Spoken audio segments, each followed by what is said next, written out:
Elimika na Mahasin TV, pata kujua wema wa Uislamu.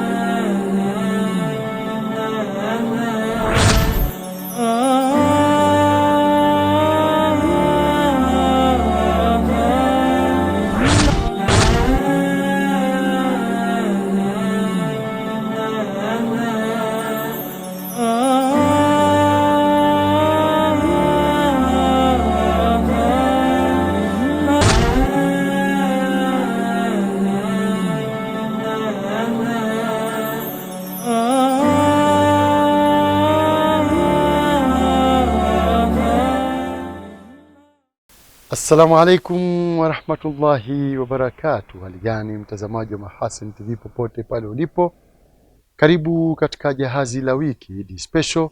Mimi Hilal Sefu Riami, tulia habarika. Alhamdulillah, limetuchomozea vyema. Mihangaiko na misukosuko ya hapa na pale,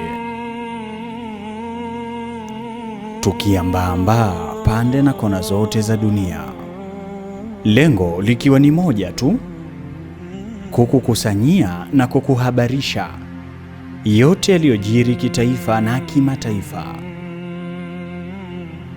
Hili ni jahazi la wiki,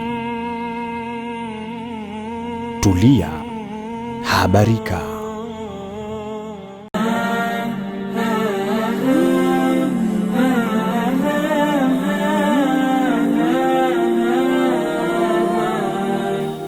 Nam, safari ya jahazi la wiki Eid special inaanzia jijini Mwanza. Sheikh Shafi Ayubu ambaye alikuwa khatibu wa sala ya Eid al-Adha iliyowakusanya maelfu ya waumini wa dini ya Kiislamu katika viwanja vya shule ya msingi Mirongo jijini Mwanza, aliwasa wazazi na walezi kuzingatia malezi ya watoto wao katika misingi ya Kiislamu ili kuwa na jamii inayoishi kutokana na mwongozo wa dini. Malezi ya Kiislamu ndi malezi ambayo yanaandaa vijana, yanaandaa umma umwelekee Allah tabaraka wa taala. Ibrahim alipotaka kumchinja mwanae Ismail hakukataa. Alimwambia, ya abati fa'al ma tu'mar, ewe baba yangu fanya uliloamrishwa. Kwa nini Ismail alikubali haraka tu kuchinjwa? Paka Ismail akalazwa kifudifudi ili achinjwe. Ismaili alikuwa amepata malezi yaliyokuwa mazuri kutoka kwa mzazi wake Ibrahim alayhi salam. Laiti ningekuwa mimi na wewe ambayo hatuna malezi ya kujua amri ya Allah tabaraka wa taala inatakiwa itekelezwe mahama yakun, vyovyote itakavyokuwa, iwe inakuumiza, iwe namna gani, iwe unaona hakuna maslahi yako ya kidunia, ili mradi ni amri ya Allah inatakiwa itekelezwe. Ningekuwa ni mimi na wewe, basi tusingekubali kwa haraka na wala tusingewaambia wazazi wetu, ya abati fa'al ma tu'mar, baba yangu fanya uliloamrishwa. Tusingesema hivyo kwa sababu hatuna malezi yaliyokuwa ya kisawasawa ya kutambua amri ya Allah inatakiwa itekelezwe. Ndugu zanguni katika imani, wazazi, malezi ni lazima katika familia zetu. Mzazi ukitaka upate raha duniani, upate raha mbele ya Allah tabaraka wa taala, wekeza katika malezi ya mwanao. Walillahi alhamdu. Khatibu ameongelea swala zima la umoja wa Waislamu, kuungana kwa pamoja, na hasa kubwa ilikuwa ni swala zima la malezi, hasa kwa vijana, ili kuleta mustakbali mwema wa taifa letu na jamii nzima ya Kiislamu, kwamba kijana anapokuwa amelelewa vizuri, basi yeye ndiyo chanzo cha kuleta malezi bora na jamii ya Kiislamu kuwa na mustawa ulio bora. Faida ya kujitoa muhanga, kukubali kutekeleza maelekezo na mafundisho ya dini yetu, kukubali na kutii na kusalimu amri. Hili ndio jambo la muhimu. Waislamu wote wanatakiwa walifahamu kwamba wanatakiwa wawe chini ya taa ya Allah subhanahu wa ta'ala. Kama alivyotuhusia khatibu, ni vijana kuweza kuitafuta elimu ya dini, kujifunza dini yao kwa ajili ya mustakbali wao. Ni sisi wazazi tuwalewa unani vizuri watoto wetu, na vijana pia tuwatie wazazi na mashekhe zetu na walimu wetu, ili tuwe vigizo vyema kwa jamii. Vijana wetu wamekuwa hawajitambui sasa hivi, lakini Nabiullah Ismail kwa mujibu wa hutuba ni Kikoti pale ametoa somo zuri sana kwa vijana, somo la kujisalimisha kikamilifu kwa Allah subhanahu wa ta'ala, bila kujali hizi amri za Allah zinakuumiza kiasi gani au zinakufurahisha kiasi gani. Napaswa kujikita sana katika kufanya ibada mbalimbali, na ukizingatia pia mimi ni mtoto wa kike, na sisi mtoto wa kike ni wanawake tunashauriwa sana kutoa sadaka mbalimbali, kwa sababu sisi ndo generation ambayo inakuja, na sisi ambao ndo watu ambao kwa asilimia kubwa tumejisahau sana. Kwa hiyo leo ametukumbusha kwamba vijana tusiache kushikamana na dini yetu, tuweze yani sisi ndo kioo ambao sisi ndo watu ambao tunaweza kuipeleka mbele dini yetu.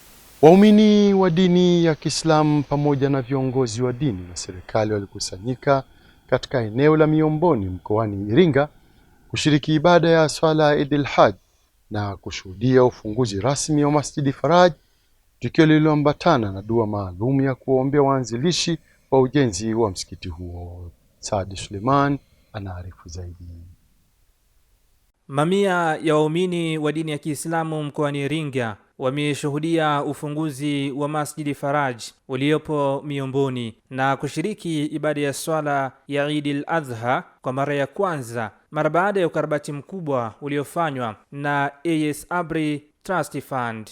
Mkuu wa mkoa wa Iringa ndugu Kheri James amewahusia wakazi wa Iringa na taasisi za dini kwa ujumla kutumia msikiti huo katika kujenga maadili mema pamoja na kuimarisha amani ya nchi. Ni matarajio yangu kwamba msikiti huu mpya utaendelea kusimamia msingi wa umoja na mshikamano ndani ya mkoa wetu wa Iringa, lakini utatusaidia kusimamia maadili ya jamii yetu ili tuwe na jamii bora ya Wanairinga yenye uadilifu, uaminifu na uwajibikaji usiotiliwa mashaka. Mwenyezi Mungu ametubariki kuifikia siku ya Eid, basi tukasherehekee kwa amani, kwa mshikamano, kwa upendo. Tuwatendee watu wote matendo ya huruma na upendo katika jamii yetu ili kila mmoja afurahi pamoja na sisi katika sherehe hii. Kwa upande wake, balozi wa Uturuki nchini Tanzania amefurahishwa na ujenzi wa msikiti huo wenye asili na misikiti ya Kituruki na kusema kuwa hiyo ni ishara ya kuzidi kudumisha urafiki baina ya Tanzania na Uturuki. Türkiye na Tanzania ni nchi mbili ndugu. Msikiti huu ni ishara ya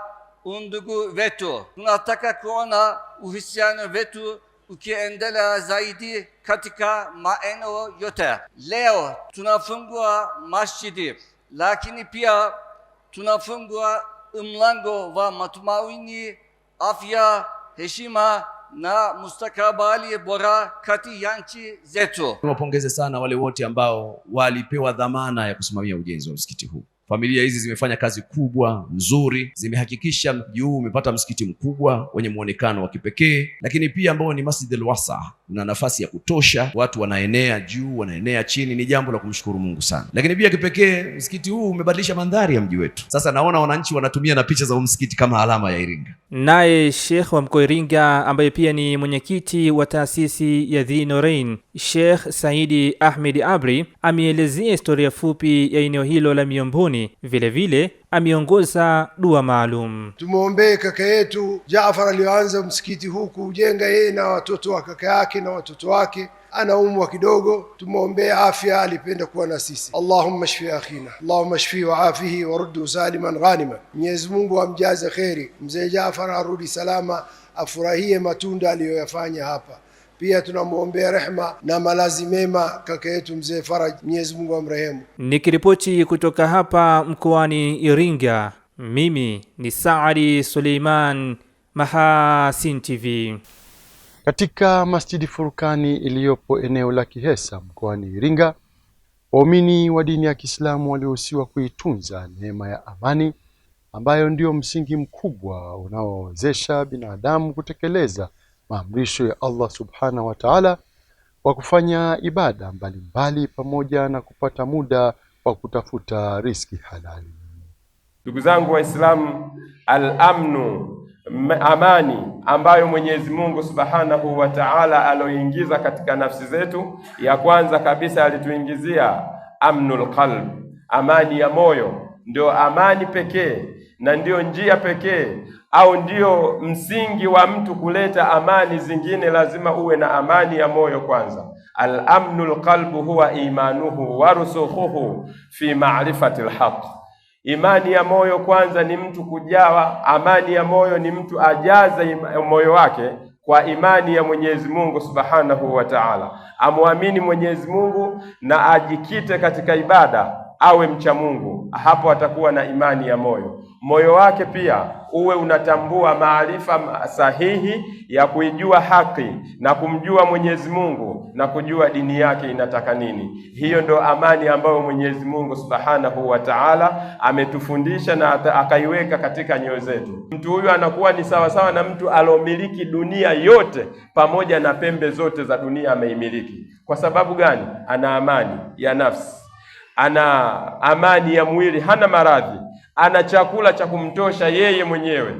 Huyu mtu anakuwa ni tajiri mkubwa, amemiliki dunia. Ni sawa sawa na mtu alomiliki dunia kwa sababu ana amani ya moyo. Ndugu zangu Waislamu, amani ni kitu kikubwa sana. Tusiangalie dunia jinsi ilivyo, tumwangalie Mwenyezi Mungu Subhanahu wa Ta'ala. Dunia ni kitu cha ajabu sana. Angalia, mwanazuoni mmoja anatuambia ma ata'asa dunia. Hii dunia ina matatizo gani? Dunia hii ina matatizo gani? In salhat min janibin fasadat min janibin akhar. Dunia ikitengamaa upande huu inaharibika. Hii dunia ndivyo ilivyo. Anasema hivi, in qabila almalu marid aljism. Dunia ndivyo ilivyo. Ukiwa na mali nyingi unapata matatizo ya nini? Ya kimwili. Unakuta una maradhi, unabidi utumie zile mali kutengeneza nini? Mwili wako. Wa in saluhal jism, mwili ukiwa vizuri, halat masaibu. Mwili ukitengamaa, matatizo yote unaweza ukayaondosha. Lakini mwili ukiwa na hofu, mwili ukiwa hauna amani, mwili ukiwa na maradhi, utakuwa hata kama una pesa utakuwa ni mtu wa kuelekeza, nifanyie hiki na hiki na hiki na hiki. Alafu wakati huo hautokuwa na amani ya kufanya vitu. Hata yule unayemtuma hautomwamini kwa sababu nafsi yako haina amani. Ndugu zangu Waislamu, amani ndo kitu pekee, ndo neema pekee ambayo Mwenyezi Mungu Subhanahu wa Ta'ala ameileta, wa huwa a'zamu ni'amu, na ndo neema kubwa. Thumma latus'alunna yawmaidhin 'anil na'im, kisha tutaulizwa siku ya Kiyama, siku ambayo Mwenyezi Mungu Subhanahu wa Ta'ala atatusimamisha na kutukusanya kama tulivyokusanyika katika siku ya Eid kama leo. Atatukusanya na atatuuliza anin na'im, neema hizi alizotupa za afya, neema hizi alizotupa za amani, neema hizi za chakula alizotupa tumezitumia nini? Maelfu ya waumini wa dini ya Kiislamu mkoani Tabora waliungana kwa pamoja kuswali swala ya Eid al-Adha katika viwanja vya Ali Hassan Mwinyi vilivyopo mkoani humo, wito ukitolewa kwa waumini hao kusherehekea siku hiyo kwa kuzingatia sheria na mipaka ya Uislamu pamoja na kuendelea kutenda matendo mema. Saidi Kapalila ana taarifa zaidi. Ni mkoani Tabora na heka za hapa na pale zikiwa zinaendelea. Ikiwa siku hii ya leo ni siku ya Idi, kinachoonekana kwenye miili ya wanatabora na waumini wa dini ya Kiislamu ni mavazi nadhifu, kwa maana ya kanzu kwa upande wa wanaume, lakini kwa upande wa wanawake pashmina, abaya na mavazi mengineyo ambayo yapo katika mfumo mzima wa kujistiri. Mwelekeo ukiwa ni mmoja tu kwa waumini wa dini ya Kiislamu mkoani hapa, ambapo ni katika uwanja wa Ali Hassan Mwinyi, ambapo swala ya Idi inaswaliwa kwa hapa mkoani Tabora. Allahu Akbar, Allahu Akbar. Baada ya kutamatika kwa swala hii ya Idi, Sheikh wa mkoa wa Tabora Alhaji Ibrahim Mavumbi anatoa mwongozo kwa Waislamu namna ya usherekeaji wa sikukuu hii. Kwanza, Uislamu hauruhusu Muislamu kufanya maasi siku ya leo, sawa? Lakini la pili, sisi Baraza Kuu la Uislamu wa Tanzania BAKWATA mkoa wa Tabora tumeandaa kila Idi jioni tunakuwa na mabaraza ya Idi Kwa hiyo niwaombe kina baba na kina mama, tuhamasishane, tusiende kwenye mamiziki huko kwenye matatizo, twende kwenye mabaraza ya Idi ambayo tutazungumza maneno yetu ya dini na kushauriana pia na kuongozana. Watu leo wanachinja, wanakusanya watu kuwagawia sadaka. Leo watu wanaswali katika misikiti, katika viwanja mbalimbali, wanaswali mahala pamoja. Hili ni jambo ambalo linaonyesha wazi kama Waislamu tukiendelea kuwa na umoja wa kabila hii tutapata faida kubwa sana katika maendeleo ya dini, kadhalika na maendeleo ya nchi yetu ya Tanzania. Swali ni je, waumini hawa wanaenda kusherehekea vipi sikukuu hii? Tunaenda kusherehekea katika kutii yale Mwenyezi Mungu aliyokuwa ameamrisha na nabii wetu Muhammad sallallahu alaihi wasallam, ni kuleta azkari mbalimbali katika kumtaja Allah subhanahu wa ta'ala, na pia kuna taratibu mbalimbali za Mtume Muhammad sallallahu alaihi wasallam amefundisha jinsi ya kusherehekea sikukuu yetu ya Eid al-Adha. Tusherekee kwenye baraza la Idi ambalo linalofanyika ukumbi wa TTC. Kina mama wanaingia, kina baba wanaingia na watoto wanaingia. Naomba tujikite kwenye mabaraza ya Idi tutakayoyasikia, yatatufanya majumbani kila siku uachane na vitu vya ajabu ajabu. Tukae kwenye mstari wa Mwenyezi Mungu. Lakini salamu za Idi kwa ndugu zao ambao wako mbali nao kijiografia. Napenda kuwatakia Idi Mubaraka ndugu zangu wote ambao wako mikoani, pia ambao wako nchi tofauti na Tanzania. Natuma salamu kwa mjomba wangu, natuma salamu kwa mama yangu na kwa wadogo zangu. Idi Mubarak. Nikiripoti kutoka hapa katika viwanja vya Ali Hassan Mwinyi hapa mkoani Tabora, ambapo swala hii ya Idi imeswaliwa kwa siku hii ya leo. Mimi ni Saidi Kapalila, Mahasin TV. Waumini wa dini ya Kiislamu wamehimizwa kufanya ibada ya kuchinja mara baada ya swala Eid al-Adha, ikiwa ni sehemu ya kutekeleza amri ya Allah subhanahu wa ta'ala na kujiepusha na makatazo yake. Ulama kwenye kuzungumza juu ya wanyama ambao tunawachinja wakaitaja hadithi ya Bwana Mtume sallallahu alayhi wasallam ambayo inakataza kumchinja mnyama ambaye ana chongo, inayokataza kumchinja mnyama ambaye ni mlemavu, inayokataza kumchinja mnyama ambaye ni mgonjwa, inayokataza kumchinja mnyama ambaye amevunjika au anaonekana ni mwenye maradhi. Lakini Allah subhanahu wa ta'ala akaelekeza pindi tutakapokuwa ni wenye kuwachinja wanyama hao, akasema fakulu minha wa at'imul ba'is al-faqir, mle sehemu katika nyama hiyo na mwalishe wale waliokuwa ni mafakiri. Kwa hiyo ni sunna utakapochinja uwe ni mwenye kuigawa nyama yako hiyo kuwagawia majirani zako, lakini kadhalika uwagaie wale wenye kuhitajia, na hilo ni jambo ambalo linakubalika katika sheria.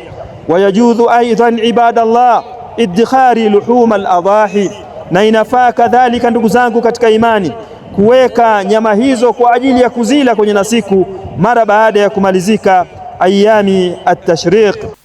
Jijini Dar es Salaam, kutokana na umuhimu wa swala ya Eid al-Adha, waumini wa dini ya Kiislamu nchini walihusiwa kuendelea kufanya ibada mbalimbali ikiwemo takbira na kutofautisha na siku nyingine katika mambo mbalimbali ikiwemo vyakula na mavazi.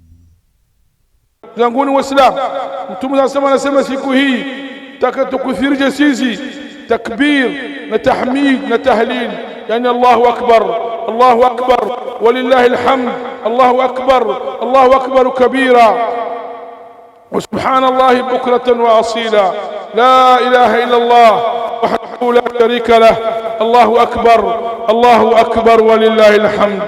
Zanguni Waislamu, siku ya furaha, siku Waislamu kutembeleana, siku Waislamu kuvaa nguo mpya, siku ambayo Waislamu wanasameheana, kila mtu anasafisha nia yake. Siku hii, siku ya mchinjo ambayo yawm an-nahr, na inafuata siku tatu ambayo ni tukufu vile vile. Mtume kamita sallallahu alayhi wasallam ayamu tashriq, ayamu akli wa shurb wa dhikr lillah. Ayamu tashriq ni siku 11, 12, 13 ibada al-Eid, siku tatu.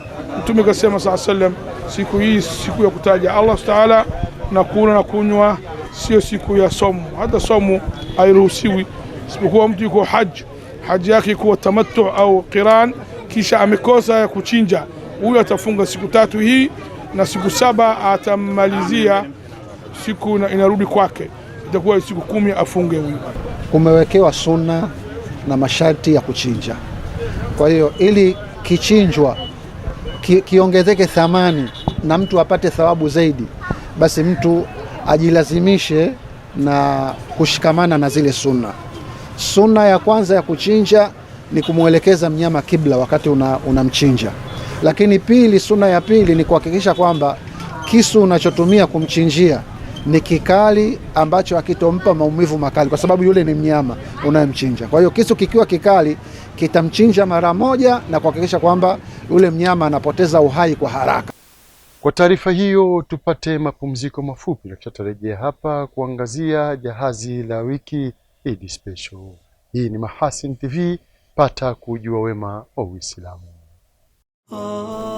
Mahasin TV, channel namba 455 katika kingamuzi cha Azam.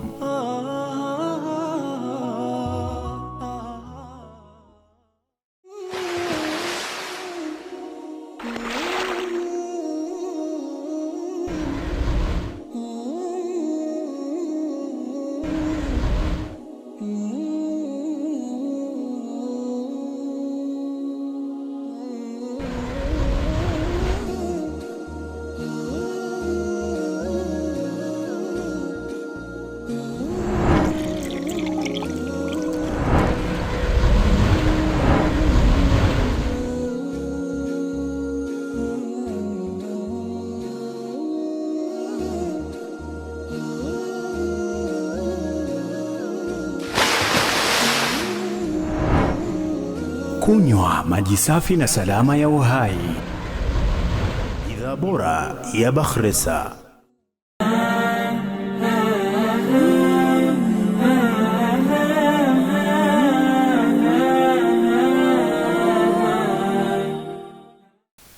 Waislamu nchini walihimizwa kukumbuka na kushukuru neema mbalimbali za Mwenyezi Mungu, ikiwa ni moja kati ya njia za kujiweka karibu zaidi na Mwenyezi Mungu ambaye ni sehemu ya ibada kwa ujumla. Ndugu zangu, ittaqullaha ta'ala, tumche Allah, washkuruhu ala ma aulakum min ni'amin kathira. Tumshukuru subhanahu wa ta'ala kwa neema kadha alizotupatia hapa kwetu, neema ya afya, neema ya hali ya hewa mzuri. Yote hayo yote ni mambo ya kumshukuru. Pia tukumbuke ndugu zangu, annakum qadimuna ala rabbikum, sote tutarudi kwa Mola wetu. Fi yaumin la yanfa'u fihi malun wala banun, utajiri wako, mifugo yako, madaraka yako hayatokusaidia atakayesalimika man atallaha biqalbin salim. Nichukue nafasi hii kuwaasa wanajamii wa Tanzania kwa ujumla kusherehekea Idi hii katika hali ya salama na amani, na katika hali ya kufuata utaratibu na mwenendo wa Kiislamu, kwani Uislamu umeweka mipaka katika hali za kusherehekea al-Eid. Baada ya Eid hakuna ugomvi wala tatizo, inshallah. Ni wajibu wetu tuikazanie furaha hii ya Eid al-Adha ili tuweze kupata mafanikio na furaha ya hapa hapa duniani, vile vile tukapate furaha kubwa kabisa huko tutakapokutana na Allah subhanahu wa ta'ala. Katika viwanja vya kituo cha Kiislamu Islamic Center mkoani Singida, Sheikh Yakin Konko alitoa wosia kwa waumini wa dini ya Kiislamu kukithirisha kufanya ibada ili kutimiza wajibu wa binadamu kuumbwa hapa ulimwenguni na kujiandaa na maisha ya akhira. Kullu maldhudhun innama lahu ladhatan wahida, kila chenye ladha hapa duniani ladha yake ni moja peke yake, illa al-ibada, isipokuwa ibada. Duniani hakuna kitamu, ladha yake ni moja. Vyote duniani ladha yake ni moja, na ndiyo maana vinatengenezwa kwa maji na udongo ambaye ni asili yake ni moja. Kullu maldhudhun ladhatuha wahidan illa al-ibada falaha thalathu ladhat. Kila chenye ladha yake ni moja, isipokuwa ibada ina ladha tatu. Ladha ya kwanza, idha kunta fiha, pale unapoiendea ile ibada, unapoifanya ile ibada, unapata ladha ndani yake. Wa idha dhakartaha, ladha ya pili, pale utakapoikumbuka ile ibada. Ladha ya tatu, wa idha utuita thawabaha, na pale utakapopewa thawabu zake. Yaqulu Ibn al-Qayyim rahimahullahu ta'ala, al-mu'min, hakika ya mu'min, la tatimu lahu ladha bimaasiya, hawezi akatimiliza ladha yake katika maasi abadan, bal la yubashiruha illa walhuzni yukhalitu, bali hawezi akafanya madhambi isipokuwa huzuni imechanganyikana na hayo madhambi. Kadhalika baada ya hapo, miongoni mwa mambo ambayo ya kufanyia kazi ni kwenda kuchinja manyumbani pamoja na viwanjani kwenye makundi mbalimbali. Kadhalika vile vile tumeandaa pia chinjo zetu manyumbani. Hivi sasa tunaendelea kumshukuru Allah subhanahu wa ta'ala katika kumkabiri Allah na kumhimidi Allah, kadhalika na kumtaja Allah kwa aina mbalimbali, hasa kwenye vichinjwa. Kwa kweli siku ya leo ni siku ya furaha. Tunafurahi, tumeshasali Eid al-Adha, tumesali na tumepata hotuba nzuri kwa khatibu wetu, ametuhusia mambo mazuri. Tunawahusia Waislamu waichukue hutuba na wakaitekeleze kwa vitendo. Kubwa linalotakiwa ni vitendo. Muislamu anatakiwa athibitishe Uislamu wake kwa vitendo, sio kwa maneno. Tumesoma sana, watu wamesoma sana, lakini hiyo elimu inatakiwa ithibitishwe kwa matendo. Kila mmoja mwenye uwezo wa kuchinja basi akachinje. Tumezoea kupokea sadaka za watu, lakini sisi wakati mwingine mtu ana uwezo wa kuchinja lakini hafanyi hivyo. Kwa hiyo nawahusia, na mimi nikiwa kiongozi wa taasisi ya Seski, watu watekeleze ibada hii ya kuchinja kama ilivyokuja katika amri. Tumekuja kufurahi na wenzetu na ndugu zetu wana Singida kusherehekea sikukuu ya Eid al-Adha. Sisi pamoja na Rajai Foundation ndio wenyeji wetu katika mji huu wa Singida. Nina furaha nyingi sana kuwa katika mji huu ambao leo tutatoa sadaka, tutatembelea mazingira tofauti tukishirikiana kwa pamoja kusherehekea sikukuu hii. Sisi ni Hijab Sisters Hub, tumetoka Dar es Salaam kuja kutoa upendo Singida. Wana Singida tunawapenda sana. Napenda kuwashauri ndugu zangu Waislamu kusherehekea siku hii katika misingi ya dini. Napenda kuwashauri ndugu zangu Waislamu kusherehekea siku hii katika misingi ya dini. Ndugu zangu Waislamu, tusijisahau, tusitoke nje ya maadili ya dini.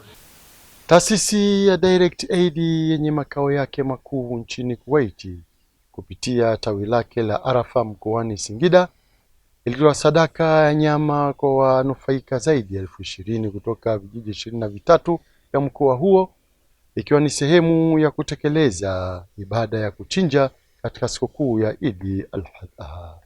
Ramadhani Idi Limu ana taarifa kamili. Wakizungumza katika zoezi hilo, viongozi wa taasisi wamesema lengo la utoaji wa sadaka hiyo ni kuwafikia wenye uhitaji na kuhakikisha jamii inashiriki kwa pamoja furaha ya sikukuu ya Eid kupitia upatikanaji wa nyama kwa familia zisizojiweza. Tumefanikiwa kutekeleza project ya kugawa nyama kwa wanufaika takriban 20,000. Tumegawa ng'ombe katika vijiji takriban 23. Wameweza kufurahi kama ambavyo Mwenyezi Mungu ametuambia katika siku ya leo, faswali li rabbika wanhar, swali kwa ajili ya Mola wako na uchinje. Tunamuomba Mwenyezi Mungu Subhanahu wa Ta'ala awalipe kila la kheri wale wahisani na awajalie mambo yao yaende vizuri. Na sababu kubwa ambayo taasisi ya Direct Society imeamua kuchinja ni kupunguza makali. Hasa nadhani kwa Tanzania, achilia mbali kusema Singida, sasa hivi kilo ya nyama imeenda juu. Lakini Direct Society inajua kabisa katika mkoa wa Singida baadhi ya familia, japo familia kubwa, zina hitajio kubwa sana la mboga siku ya Idi. Kwa hiyo taasisi ya Direct Society imeamua kushirikiana na kusimamia zoezi hili la kuchinja ili endelee kuleta furaha na faraja. Na alhamdulillah matunda ya Direct Society yanaendelea kuonekana kila siku na kila kukicha. Kwa tumuombe Allah Subhanahu wa Ta'ala awajaze kila la kheri wahisani wetu, wasimamizi wetu hasa wa nchi ya Kuwait. Jazahumullahu khaira wa kullu amin wa antum bi khairin. Direct Aid hapa nchini Tanzania imekuwa ikitekeleza miradi mbalimbali ya kijamii na kibinadamu ikiwemo elimu, malezi ya watoto yatima pamoja na misaada ya kibinadamu katika maeneo mbalimbali nchini. Nikiripoti kutokea hapa mkoani Singida, Ramadhan Idilimu wa Mahasin TV. Waumini wa dini ya Kiislamu walihimizwa kuzilazimisha nafsi zao katika kutenda matendo mema kwa kuzingatia mafundisho ya kitabu kitukufu cha Qur'ani ambacho ndio mwongozo kwa maisha ya binadamu. Zangu, ukiangalia Qur'ani katika sura nyingi, Allah Subhanahu wa Ta'ala anaizungumzia nafsi. Na nafsi hii ndio itaendwa kuulizwa kwa Allah Subhanahu wa Ta'ala. Na kila mmoja anaijua nafsi yake vizuri. Bali insanu ala nafsihi basira. Mwanadamu kuhusu nafsi yake anaielewa. Kama ni kheri anajua, na kama ni shari anaelewa. Hauwezi ukaipata pepo ya Allah Subhanahu wa Ta'ala kama hujaikandamiza nafsi yako, hujailazimisha nafsi yako katika taatillah, katika jambo la kumtii Allah Subhanahu wa Ta'ala. Sote tunafahamu hali yetu katika ardhi hii, nafasi yetu katika ardhi hii ni ipi? Wapi tumekosea? Kitu gani kimeenda mrama? Kama hutuba ilivyoeleza kwamba upambanaji ni kupambana na nafsi, jihadi ni jihadi ni nafsi. Kwa maana hiyo ni kwamba Waislamu wanahusiwa kutenda mema kwa ajili ya baadaye. Tunatenda mema kwa ajili ya baadaye, kwa maana ya kwamba mema tunayotenda leo malipo yake ni kesho kwa Allah Subhanahu wa Ta'ala. Na malipo hayo tuwezi kuyapata kama hujajiandaa hapa duniani. Kwa hivyo ni kupambana na nafsi, kuikandamiza nafsi kwa ajili ya kufanya matendo mema kwa ajili ya malipo ya kesho, na ili tuwe salama, nafsi ziwe salama tutakapokutana na Allah Subhanahu wa Ta'ala siku ya Kiyama. Kwa kweli malezi ya vijana ni muhimu sana, na malezi kwa wazazi, huwezi kuwa na malezi mazuri mpaka mtoto awe amesoma, kupata malezi mazuri. Kwa kweli leo ni siku ya furaha, ni siku ambayo Waislamu wote duniani wanafurahi baada ya kuwa jana mahujaji walisimama katika viwanja vya Arafa. Kwa hutuba ambayo imetolewa leo kutunasihi juu ya nafsi, mimi kwangu nipende kuhusia watu kwamba wazichunge nafsi zao leo. Leo ni siku ambayo watu wanatakiwa wazichunge nafsi zao kutokuingia kwenye maovu. Ni siku ambayo watu wanatakana wazihimize nafsi zao kuweza kutembeleana, kuwakaribisha wajane, mayatima, mafakiri na mfano wake. Waislamu nchini walihusiwa kujiweka mbali na ugomvi unaopelekea mauaji baina yao na kujikita katika mambo muhimu ya kuendeleza umoja na mshikamano baina yao. Waislamu, Bwana Mtume sallallahu alaihi wasallam katika hadithi iliyowa na Imam Muslim anasema, la taqumu saa hata yakthuru alharaju, hakitosimama kiyama mpaka iwe wingi mno wa haraj. Masahaba ridwanullahi alaihim wasallam wakamuuliza Bwana Mtume sallallahu alaihi wasallam, wamal haraj, haraj nini? Akasema Bwana Mtume sallallahu alaihi wasallam, alqatlu alqatl, kuuana. Leo si nchi yetu, si majirani zetu na wengine wote na ulimwengu, angalia vifo vinavyotokea katika siku vya kuuana kwa makusudi.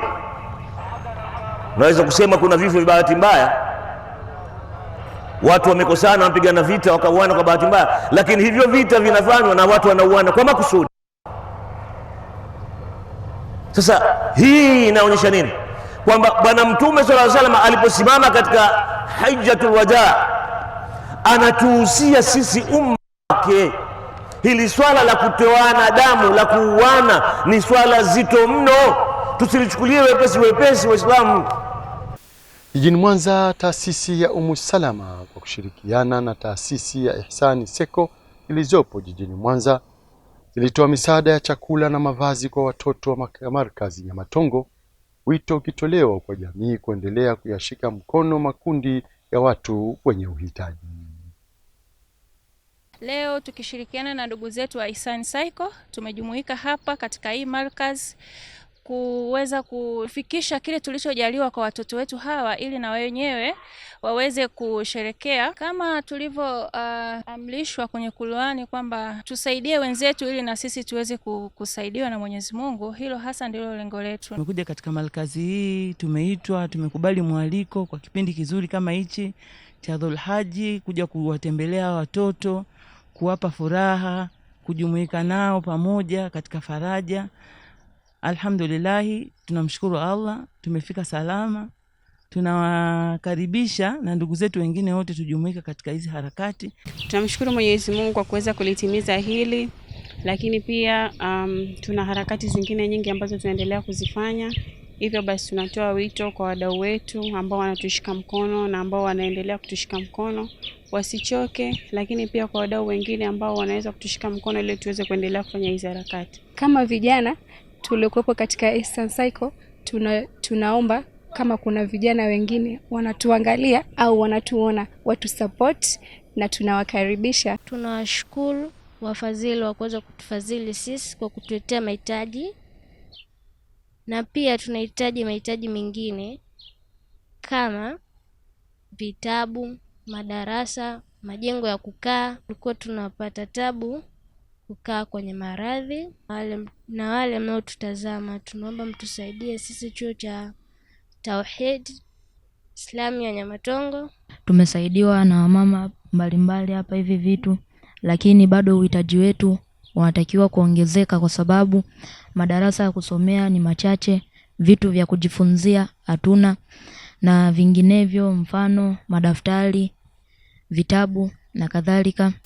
Na kufikia hapo ndo tunahitimisha jahazi la wiki Eid Special. Mimi Hilali Sefu Yami kwa niaba ya wenzangu wote waliofanikisha kuletea jahazi la wiki Eid Special, nikutakie utazamaji mwema wa vipindi mbalimbali vinavyoendelea hapa Mahasin TV.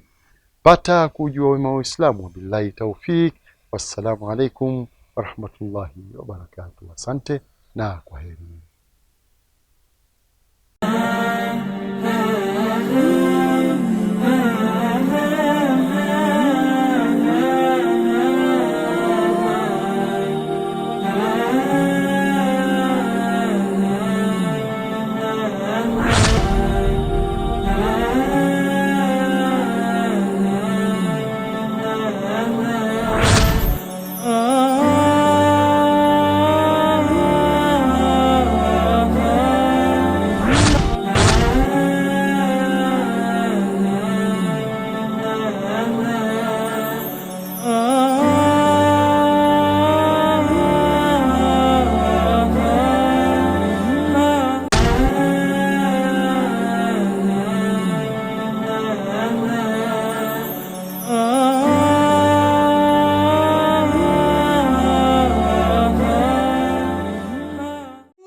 Kunywa maji safi na salama ya uhai.